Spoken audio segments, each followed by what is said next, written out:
San Francisco 49ers at the Los Angeles Rams in week 2. What do the 49ers have to do to take home the dub? It might be a little bit more difficult than you might expect based on what these rosters were coming into the season. All that and more coming up on today's Locked On 49ers. You are Locked On 49ers, your daily San Francisco 49ers podcast, part of the Locked On Podcast Network, your team every day.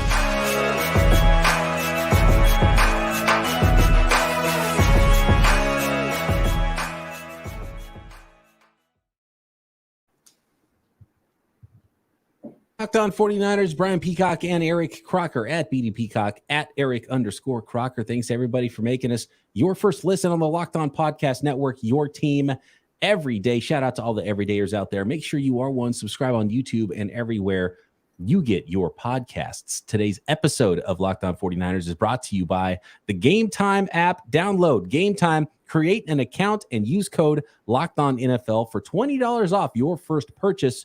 Last minute tickets, lowest price guaranteed. All right, we're seeing the folks jump into the chat, getting pumped here as week 2 gets going. We're trying to get in and out with this live episode before Thursday Night Football, the Vikings and the Eagles, and then of course 49ers Rams on Sunday, which should be a really good one. 49ers playing at Levi's South, and I want to talk first, Croc, about Kyle Shanahan and where he's at, because it was a weird offseason. It wasn't, I was going to use the word tumultuous. It wasn't tumultuous. The 49ers are a good football team. They lost, right, in the NFC Championship game. Quarterback got hurt. There was just a lot of uncertainty. They are sitting there in February, March. They don't have a single healthy quarterback. They go get Sam Darnold in free agency. Then Trey gets cleared. Then the Brock Purdy rehab goes as good as it possibly could have gone. And then the Trey Lance trade, and then all of the talk about the worst trade in the NFL draft history. And it was a bad one. And so there's just a weird cloud, the Nick Bosa holdout. It was a funky offseason for a really good team. Really good teams usually don't have off seasons that have so much doom and just weird stuff happening. So for Kyle Shanahan, and just before we started recording, I heard Kyle on KMBR, local Bay Area radio. And just it just struck me. He didn't really say anything super interesting. He talked about, his rivalry with Sean McVay and how they coached together for 4 years in Washington. And we know Kyle Shanahan has had Sean McVay's number so far as a coach of the 49ers, except for that most important game that they didn't get over in the NFC Championship game a couple of years ago.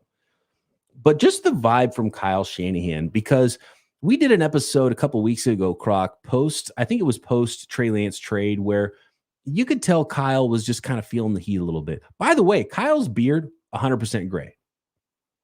Like he's been, this is, coaching in the NFL is no joke. He is aged. Kyle and I are about the same age, and his beard turned gray faster than my beard did. And I had a kid. He's got multiple kids. We had the pandemic, all this stuff happened. And I started hosting Locked On 49ers almost the same exact day that Kyle Shanahan and John Lynch were hired as head coach and GM of the San Francisco 49ers. So that regime and this regime here on Locked On 49ers started around the same time. He's almost aging like a president. He's aging exactly like a president. He's aging so fast. He's aging faster than I am. And my gray is coming in. I'm getting salt and pepper. Hopefully I turn into the silver fox that we all want to be when we do get that certain age. But it's going slower for me than it is going for Kyle Shanahan. And he was feeling the heat, I think, earlier in the offseason. Not that he's going to get fired, not a hot seat situation, but it's a pressure cooker in the NFL. And when people in the league and when you know that for the next 20 years, every time the NFL draft comes around in April, people are going to talk about the worst move in NFL history, and you're going to be on the list of, is this worse? Is this worse? Is it Ricky Is it Ricky Williams? Is it the trade for Herschel Walker? Is it this move? Is it this move? Right? And you're going to be in that conversation. And it was just weird coming into the season. But how quickly that changed for the 49ers with Nick Bosa signing right before the season. Maybe it was more than they budgeted for. But it was so important to get him in, change the vibe, go to Pittsburgh. The Niners were supposed to be the team with the uncertainty of Bosa, the uncertainty of Brock Purdy's injury, and just the small sample of Brock Purdy. The 49ers were the team you wanted to play early in the season. And they just went and thumped the heck out of the Steelers in their house, right? And now Bosa's back. you feel great about Brock Purdy. You feel great about him physically. You feel great about him as your franchise quarterback. And Kyle just felt so light, and he just felt like there was a weight lifted off his shoulders. Did you see the awkward exchange with him in the locker room, hugging Brock Purdy after the game? It was almost like an awkward teenager, like hugging his dad when he's going off to college, and like doesn't know how to actually say the words, but he's like, thanks, Dad. You know, there's that kind of situation. You could tell it was like, it wasn't quite the Steve Young monkey off my back situation, but it was something like that.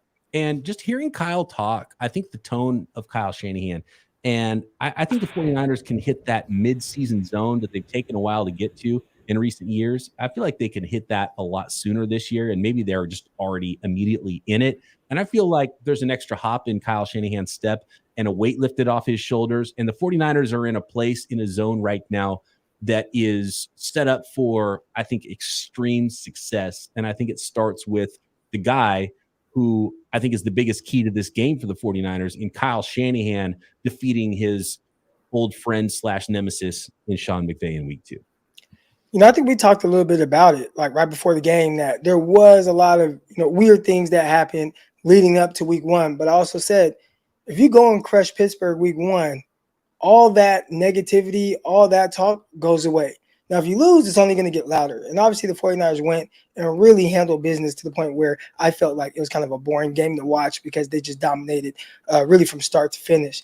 So having that type of game, I think it reminded a lot of people who needed to be reminded, no, like Kyle Shanahan is a damn good coach. And we talked about how we can separate Kyle Shanahan, the coach, from Kyle Shanahan, the GM. And the GM, with the responsibility that he has, maybe more input on high draft picks, who, it's kind of been like 50-50 on certain guys. I think you and I probably say, well, I would have taken this guy. And he's like, no, I take this guy, right? But regardless of that fact, you see when he's on the field and he's coaching, his guys are prepared. And that's been the highest compliment that I feel like you can give to the 49ers. The one red flag to me wasn't even so much all the things that happened off of the field this offseason, but in the preseason game against the Raiders, it just looked like a team, even though it's all backups, and I know that those things are liable to happen with backups out there, but they just didn't look prepared. They didn't look ready to play football at all. And that was the first time that I have been worried about the coaching from the San Francisco 49ers, whether it's Kyle Shanahan or, you got Wilkes out there and, what's it going to look like with him, as the defensive coordinator. But those things, watching that game, I'm like, oh, my goodness. But you see week 1, extremely prepared on both sides of the ball. Special teams still a little weird on the kickoff coverage, but it looked like the team that we expected them to be. So, yes, a lot of the offseason chatter with Kyle Shanahan on the hot seat. I think you and I never thought he was ever on the hot seat. But if things did get weird, then, yeah, like there's going to be some type of conversation. After week 1, there is zero conversation. And I think everybody's confident that he'll continue to be the head coach that we have seen over the last few years, which is a guy that's been to 3 NFC championships in the last 4 years and a Super Bowl appearance. I was getting a little worried, Croc. I hadn't seen Spy Nick Danger show up in the chat yet with the Go Niners and the Flames. So it's not a live stream unless our buddy Nick shows up in the chat there. So I'd love seeing that one.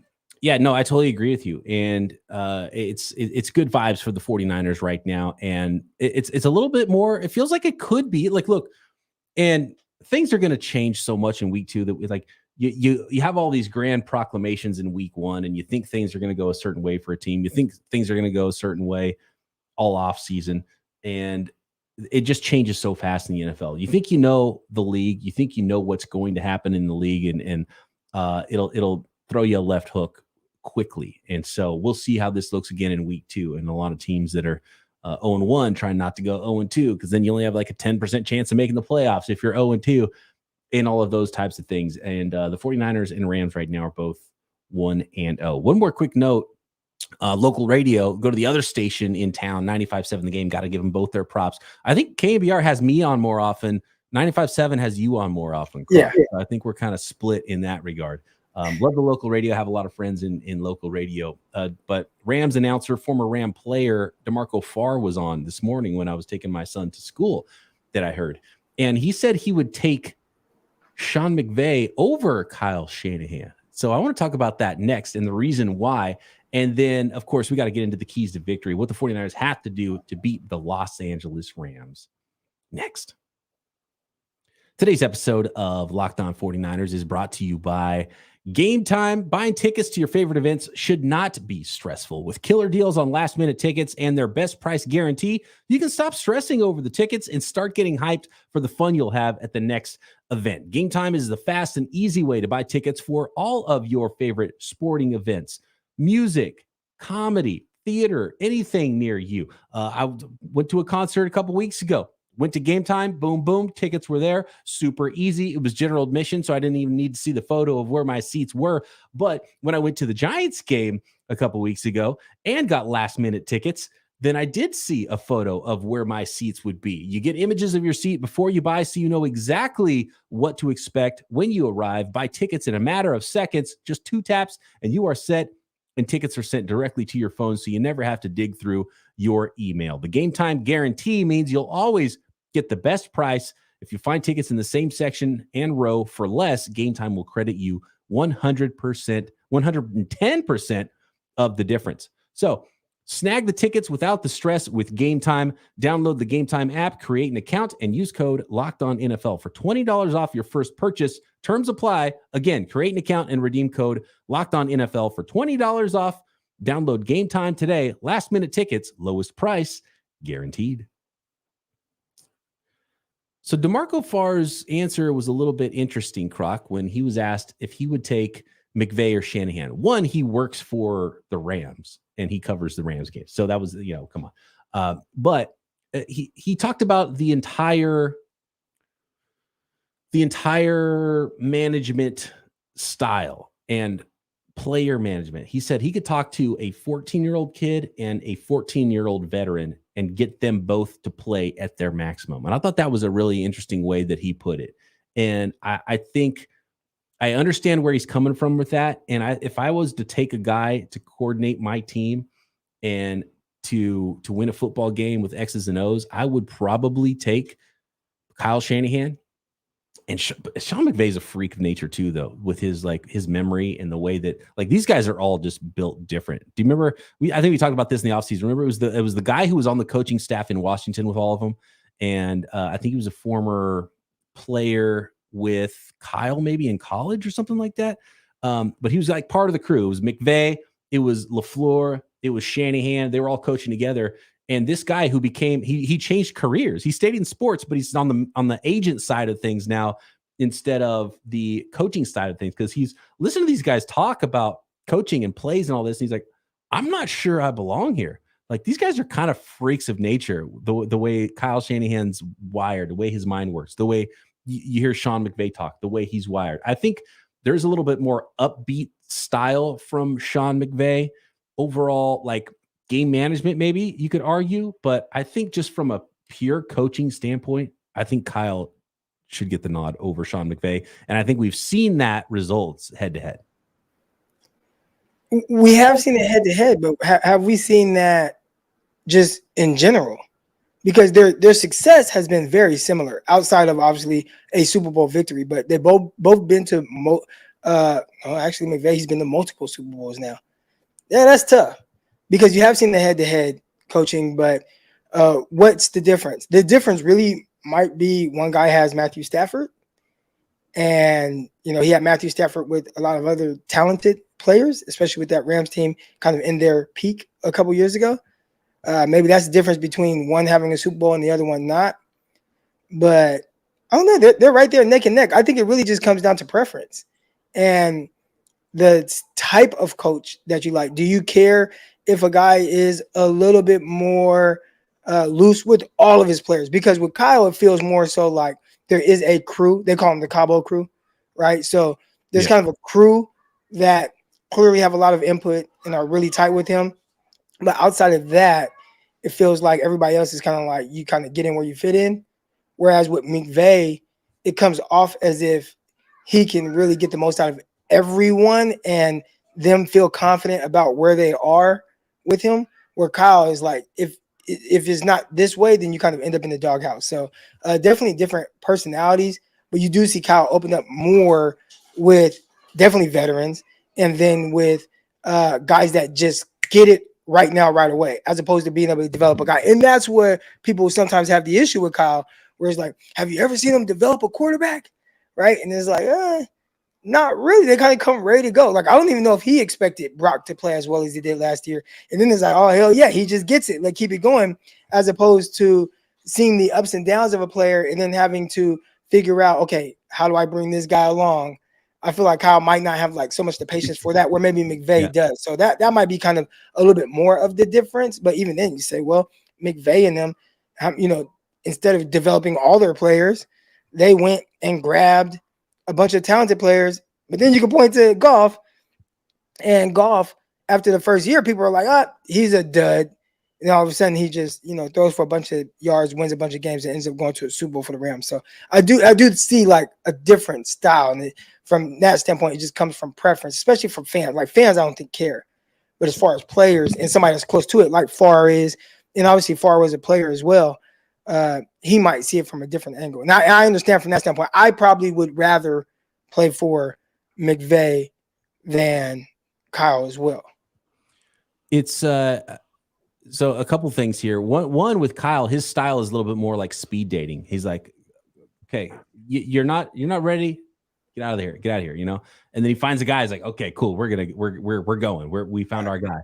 But I think the best like sort of management / coaching, like player, like the best part of his resume from that with the 49ers is Brandon Ayuk.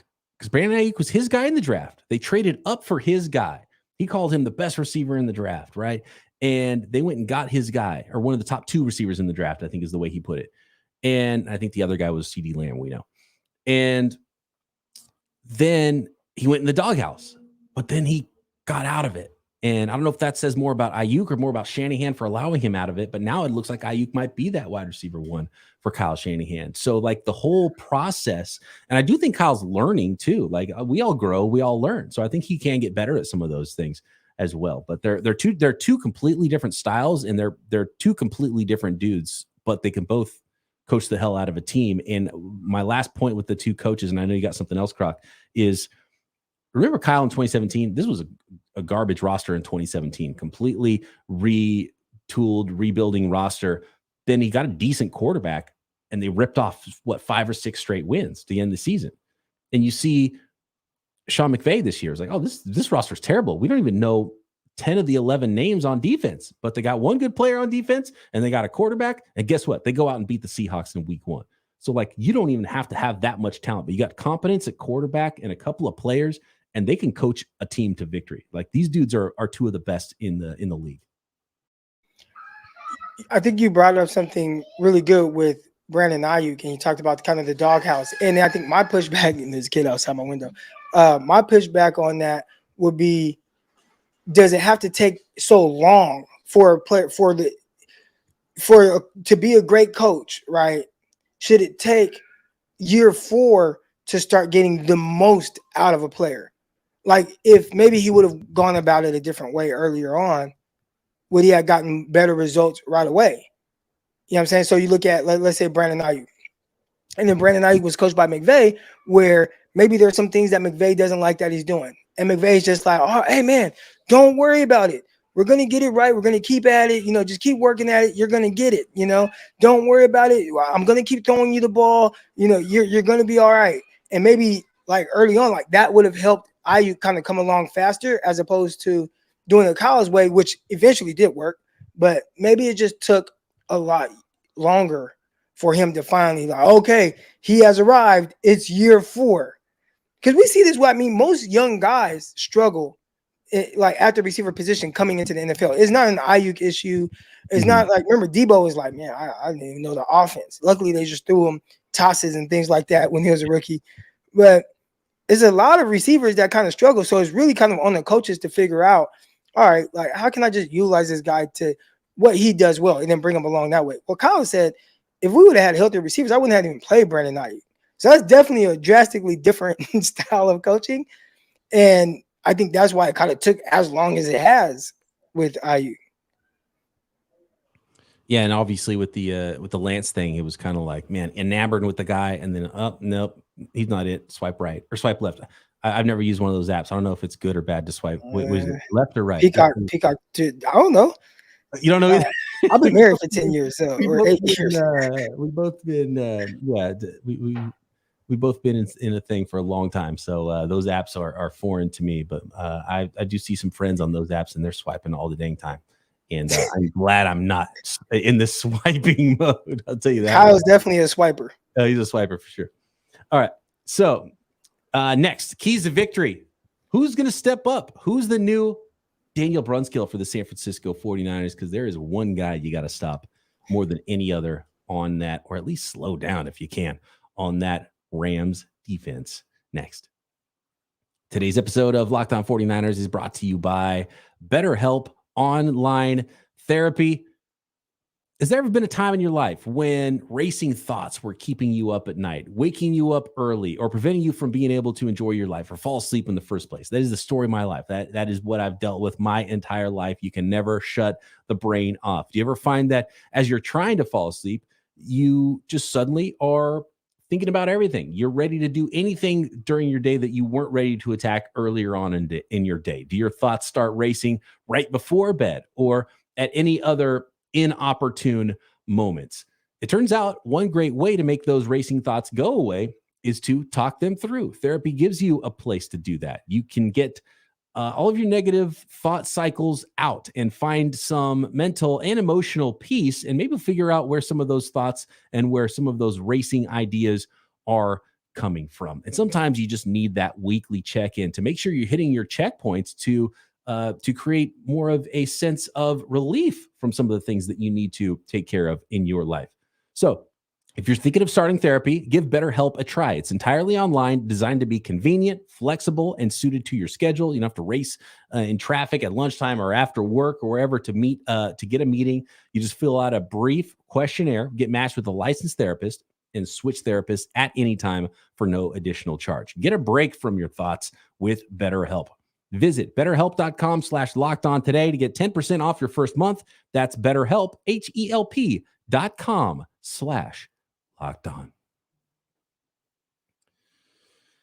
Well, Aaron Donald's father, Dan Brunskill, is gone, Croc. He is in Tennessee, and he is not with the San Francisco 49ers. The 49ers struggled a little bit on the offensive line in week one. If you looked at the 49ers dominating performance and said, what was the big weakness? It was that right side of the offensive line. Spencer Burford is going to see Aaron Donald. Colton McKivitz will probably see Aaron Donald. Jake Brendel and Aaron Banks are going to see Aaron Donald. So who's going to step up? And can anybody step up to the role of Aaron Donald stopper like we saw Danny Brunskill do multiple times for the 49ers? I'm not so sure it's going to be Spencer Burford. All right, he's kind of been getting like shoved around just a little bit. And again, we talk about Daniel Brunskill. He's a little bit longer in the tooth. Even when he took over and was playing against the Rams, he hadn't been this like long-term starter, but he had been a guy that just been around. So maybe he was able to just kind of grasp what the 49ers were trying to do a little bit more. Burford, still young and still youthful at the guard position. And obviously he played that early on at UTSA before transitioning into being an offensive tackle. But now going back to guard, and then last year rotating, which is tough. And maybe that was Kyle. We just talked a lot about Kyle and his player development. Maybe that was his way of bringing along a guy without him 100% being ready. It's like, all right, we're just going to rotate on that guard, which I've never ever seen. I feel like that's all the positions in the NFL. They don't rotate on the offensive line at all. I feel like you could help yourself out, like third down tackles and early down tackles, right? Like there's third down backs. You're not like giving away any secrets when it's 3rd and 8 and you bring in a guy who's a better pass protector. You know what I mean? Like why is there not more of that? I kind of love the way the 49ers did that with Burford. You have a rookie, you want your rookie to start, get his feet wet, kind of split time with a veteran player. I loved how they did that. We're going to see how much it pays off. But right now, they have a lot of confidence in Burford, and maybe you just kind of let him play through his mistakes. The issue is you have Aaron Donald lined up on the other side. And we talked a little bit about it yesterday on the crossover episode. But the Rams have gone more towards a 3-4 defense. So in their base, Aaron Donald is going to kind of be in there between like the tackle and the guard. He's going to be around Burford a lot. TJ Watt, if it were a closer game, which obviously it wasn't, like the Steelers, they just couldn't get stops. He was kind of wrecking stuff a little bit. And you see him, 3 sacks, 2 forced fumbles. They recovered one of them. That's, it's typically not ideal. You don't want Aaron Donald to have that type of impact when you have a better quarterback on the opposite side. It's one thing to have Kenny Pickett where he clearly started to look a little shell-shocked by whatever was going on, what he was seeing, through his eyes. But for Matthew Stafford, it's like, he's just going to go out there and sling it to the BYU rookie kid from the Senior Bowl who nobody really knew who he was prior to last game. So, and Tutu Atwell, right? It's like, okay, I'm just going to rely on those guys. And you have a veteran out there. He's kind of capable of doing that. So you give the Rams enough opportunities, it can end up kind of surprising you as it did a week ago against Seattle. I don't think anyone thought the Rams, who are, again, we can't name their players. I watch a lot of football. You watch a lot of football. We can't really name players on their team. Like, who are their starting linebackers? Who are their starting corners? Like, now I know who their corners are, but who's the running back? Is it Akers or is it Kyron Williams from Notre Dame? Like, there's just a lot of guys out there, and they figured out a way to beat a team because if you make enough mistakes or you aren't capitalizing enough, they can jump up on you. And that's the part that's scary with Spencer Burford. There's a lot of responsibility there when across the way it's going to be Aaron Donald, and he's difficult to block in general, even more so when you don't have a great guard lining up across from him. Puka Nacua, that's an interesting one because it was the week 17 or week 18 game against the Rams a couple years ago, not the NFC Championship game, right? When Cooper Kupp went crazy against the 49ers. He went crazy both games. But, yeah, you are talking about the championship. You're talking about week 18, where he, especially first half, he had a really big first half. Yeah, he was the entire offense. And Cooper Kupp's a really good player, but I think the 49ers have to take Puka Nacua seriously because he's playing that role. And much like Kyle Shanahan can scheme guys open, Sean McVay can too. And we heard from our guy Travis Rogers on the crossover episode. Stafford's good. Like, at least right now, his arm is good, and he is the same guy. He is that Matthew Stafford right now. And if someone's open, he's going to hit him, and he's going to find him. And it kind of goes back to what we talked about with Sean McVay. It's like, look, you got a tough, smart wide receiver who can get open. There were some comps from the 49ers side about Juwan Jennings with Puka Nacua. And I could see that as well. So a guy to look for on third downs. I don't know if they'll run the offense through him like they did with Cooper Kupp, but I wouldn't be shocked at all if he's a big part of the game plan for the 49ers. So you got to make him one-dimensional. You got to get after Stafford, and you got to do a better job against Puka than the 49ers have done against Cooper Kupp. So I'm looking at the Rams box score from last game, and Tutu Atwell and Nacua had identical yards. They each had 119 yards. Now, they did it differently. Nacua had 15 targets, which was 7 more targets than Atwell. So obviously Atwell was more explosive with his opportunities. But they're clearly targeting these two guys, and they're going to run everything through them. Now, they still have Van Jefferson, and he's kind of an underrated piece to this as their third receiver, then Tyler Higbee, their tight end. So there are some like guys, but yeah, I think if you look at the targets there and 15 targets towards Nacua, that definitely really screams Cooper Kupp, like that role. Because, there were games, I think we watched a 49er game, even though 49ers won, kicked their butt, as they typically do. But 49ers, I want to say Cooper Kupp was targeted like 18 times in the game. It was like something outrageous. Mm-hmm. So they are going to figure out if that guy is in the slot, how can we put him in advantageous situations to kind of free him up and really just throw the rock to him? They kind of beat the Seahawks handily. It was 30-13. And speaking of that, on the 49ers side, defending that, it was pretty interesting this week with Kyle Shanahan talking about Ambry Thomas. Because remember, after the game, it was like, did Ambry Thomas get benched? And then we heard, oh, he had a concussion, so maybe that's why. And Kyle Shanahan was like, nope, it wasn't a concussion. It was other things, and you can watch the film and find out why. And it's exactly what you said in the immediate post game, right? And so I don't know if that means that Ambry Thomas lost his job, so it's going to be a lot of Isaiah Oliver with Puka Nacua instead of Deommodore Lenoir, and Deommodore Lenoir is most likely going to be on the outside, if I had to guess, unless they try it one more time with Ambry Thomas on the outside and Demo on the inside. but that's still an interesting thing for the 49ers to be here in week 2, and they flip-flopped during the preseason, flip-flopped in the middle of week number 1. It's not a great sign when that's the best thing that the Rams offense does is win in that area of the field. Crazy thing is how like they were not playing around with the Ambry Thomas. He might have been on a short leash heading into the game because for them to bench him at halftime of a game where you don't give up a first down until like 6 minutes left in the second quarter, it's like they really wanted you out of there. It's like, hey, this is your opportunity. Don't blow it. And whatever he did, which again, I thought he got a little soft in his coverage down the stretch, in the second quarter, but I thought maybe that was more of a prevent defense. But I was like, man, he could challenge himself. That was what I pointed out during the reaction show, and I was like, man, that's probably why I thought he got benched. And then it came out like, oh, concussion protocol, and I'm like, okay, well maybe it's the concussion. Then Kyle was like, no, Croc, you were right. Like we thought he was playing a little soft, was not challenging himself. We felt like we should hold them scoreless, if not for how soft he was playing on the outside there.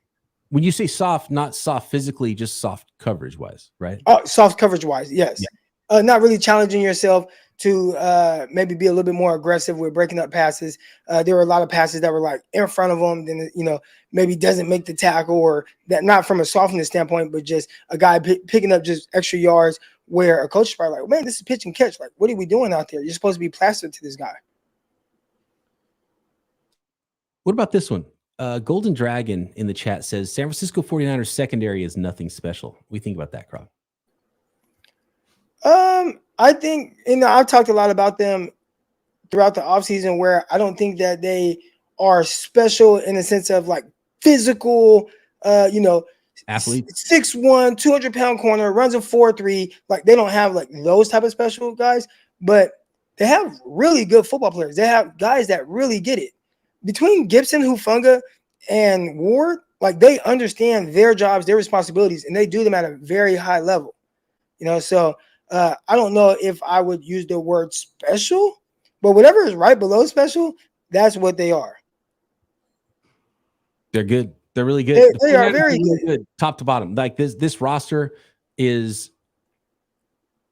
There's very few weaknesses, and we're talking about this game. We're breaking it down, and we're like, okay, Aaron Donald, of course, and Puka Nacua. Like that's what you got to worry about for the 49ers. When, as been pointed out here from Mike in the chat, can't wait for the takeover at Levi's South. I mean, there's going to be more red jerseys than blue jerseys in the stands. The last report I saw was something like 60-40, maybe 65% 49ers fans in the ticket market right now going down there. So this is a home game for the 49ers. They're favored. They're a better football team. As good of a coach as McVay is, nice showing against the Seattle Seahawks, but the 49ers need to go down there in week 2 and be like, nope, this is a one-team division. Sorry, Rams. Sorry, McVay. Maybe build something for the future because this is the 49ers are for real. Kyle's in mid-season form. That's what I expect this week. I expect a big win from the 49ers. You got to make a statement like you did in Pittsburgh. And I think that was like the shot heard around the world. You look at all these power rankings now, they have the 49ers number 1. A lot of power rating rankings, a lot of these outlets, the way they're talking about the 49ers. So go out there and make another statement and just say, like, yes, this is exactly who we are, a team that y'all really expected us to be. But now we're a little stronger because we're getting probably a little bit more out of the quarterback position than you even thought. And that was with people that liked Brock, but then you see it and it's just like, oh, yep, this team is damn good. Here we go. Week 2 getting going. Thanks everybody for making Locked On 49ers your first listen every day. Make sure you're subscribed up on YouTube and everywhere you get your podcasts. Croc and I back here again, live post game to break it all down. Talk to you then. Locked On 49ers. Subscribe to this video.